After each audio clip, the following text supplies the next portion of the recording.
Le nom de Ducati évoquait jusqu'à tout récemment des motos exotiques mettant la performance au premier plan et le confort au deuxième rang. Tout ça a commencé à changer avec l'apparition des modèles ST2, 3 et 4 et ensuite le Multistrada. Ce qu'on vous présente aujourd'hui, c'est la toute nouvelle Multistrada. Même si les ventes de la première version de la Multistrada étaient au rendez-vous en Europe, elle n'a jamais suscité de passion de notre côté de l'Atlantique. Même si c'était une excellente moto, son look était loin de faire l'unanimité. Tout ça a changé avec ce nouveau modèle complètement repensé.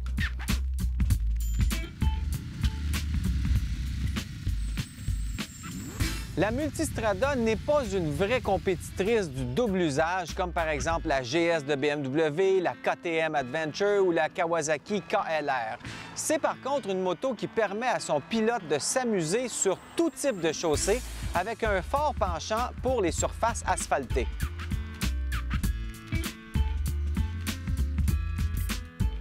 On reconnaît plusieurs éléments typiques de Ducati. Premièrement, son moteur bicylindre en V de type desmodromique propre à Ducati. C'est un 1198cc et il y a aussi le traditionnel cadre tubulaire de Ducati.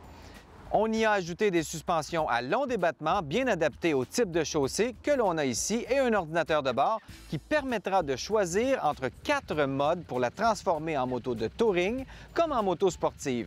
Tout ça en dosant la puissance du moteur et les réactions des suspensions.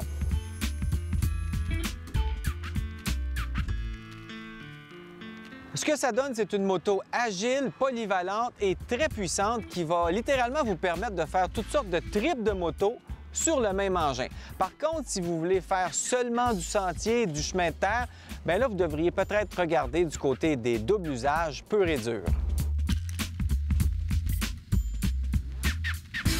Bien sûr, pour rouler cet engin, il faut être prêt à piger dans nos réserves bancaires parce que tout l'électronique, la belle carrosserie et le son de Ducati, ça a un prix. Mais il reste que Ducati, ce sont des motos avec une aura de prestige. Et dans ce cas-ci, la performance et la polyvalence sont au rendez-vous.